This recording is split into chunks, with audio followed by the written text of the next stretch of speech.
Hello everyone. आज आमर breakfast कौन कौन होता तो आज होता आमर सुजी उपमा आ गोटे मिठा आउ बरा दीटा आउ चना झोल आमर यहाँ हूँ खट्टा चटनी। तो यही सब जिन आम आज सका खाई आ सहित आमर यहाँ पिठा आमर आलू आ मटर गोटे झोल बढ़िया टेस्टी थिला। तापर आम दिन बेले गोटे रेस्टोरेंट पलि जाइलु।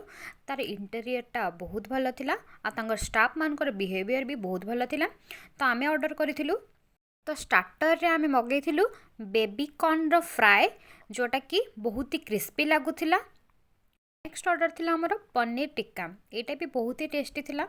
चलते ए मेन कोर्स आड़े जावा।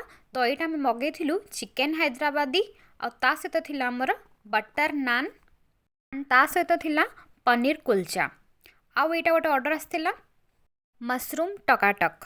तो बहुत ही टेस्टी लगुच। तापर तो आम खाइबा ऊपर पूरा टूट पड़ीचु। आ लास्ट आम गोटे ऑर्डर करूँ कोल्ड ड्रिंक्स। कोल्ड ड्रिंक्स पिला तो सब अधूरा